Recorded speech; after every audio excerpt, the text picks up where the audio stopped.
Hello and welcome back, Spyder owners. Brandon here with Slingmods.com, and today we have our dual horn kit, the Can-Am Spyder F3.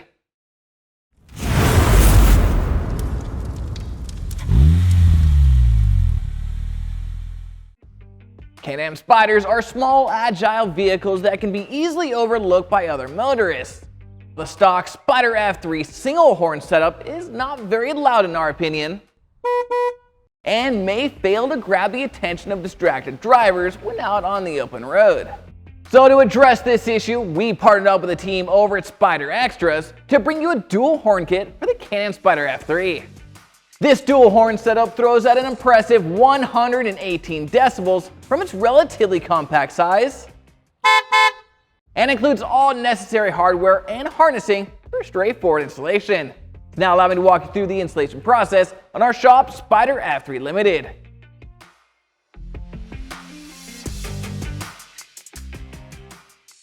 Start by pushing down on your key and turning it counterclockwise to unlock and open your frunk, and then remove the key and set it aside for now.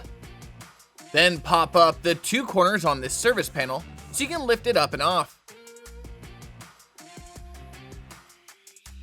Now pop these four push pins up and off,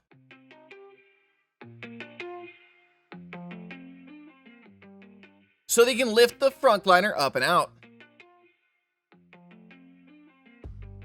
Next, unscrew and remove your negative battery terminal, followed by the positive battery terminal.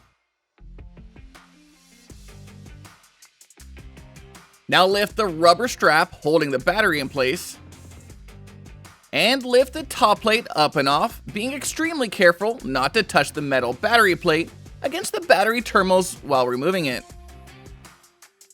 Now you can tilt your battery forward and out. Next, unscrew this T30 torque screw on the bottom right hand side of the bike,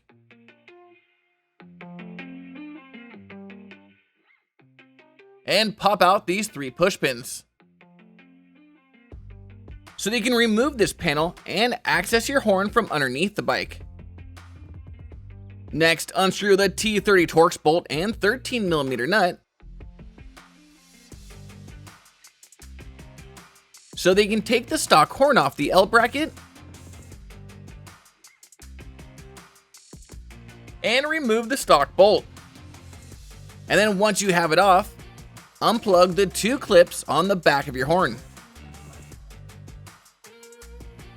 Now take the new bolt and slide it through the first horn, add the spacer,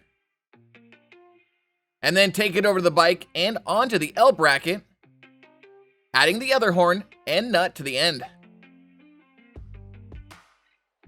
Then you can tighten down the 13mm nut and bolt the rest of the way, making sure not to over tighten. Once the horns are in place and mounted on the bike, it's important to make sure that they're firing down and back to prevent water from getting into the horns as you ride. So simply loosen the 10mm nut on the back of the horn and rotate the horn so it's firing down and back. And then just retighten that 10mm nut and do the same thing for your other horn.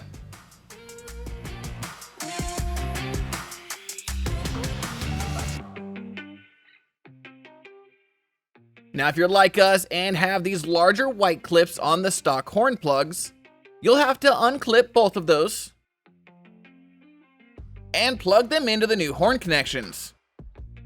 Now it doesn't matter which one goes to which, just make sure you wrap them with electrical tape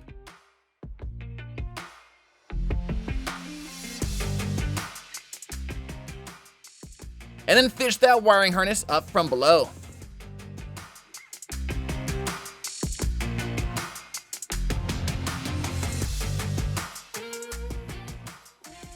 Now you can reinstall your battery and be extremely careful not to touch the metal battery plate against the battery terminals, and reinstall your rubber battery strap to hold your battery firmly in place.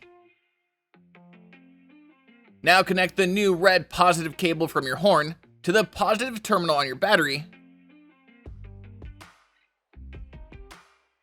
followed by the black negative cable from your horn to the negative terminal on your battery. and then test your horn to make sure it works. Now, the manufacturer recommends cutting out a portion of the plastic panel we removed earlier from the underside of the bike so that it fits with the new larger dual horn setup. This panel shape and size may slightly vary between F3 years and models, so we'd highly recommend double checking measurements on your bike before trimming this panel. Next, take the plastic panel we removed earlier from the underside of the bike, tape off the middle part of the round section,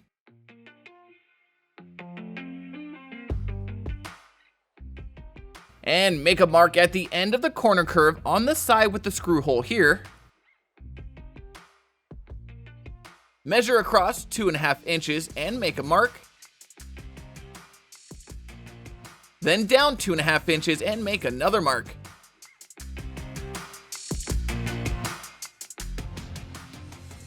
Now take a sharp razor blade and lightly score the area you just marked, and then carefully cut it out.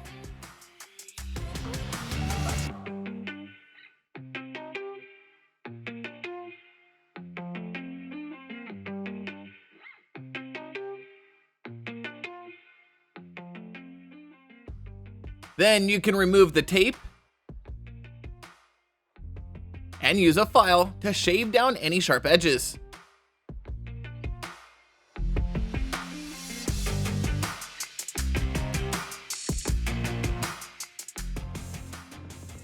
Next, you can reinstall the panel back onto the bike and double check your cutout area to make sure you have adequate clearance around the new horns.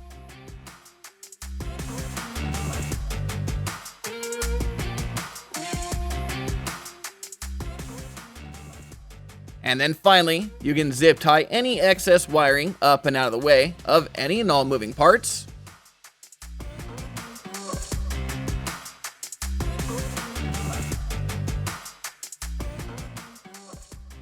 And then reinstall your panels.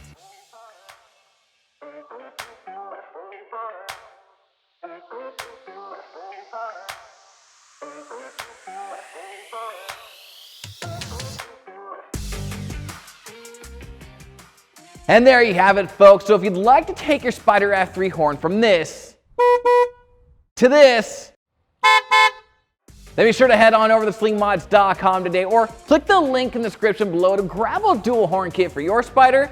And don't forget to like, subscribe, and hit that notification bell so I can keep you up to date on everything Spyder. I'm Brandon, signing out. Till next time.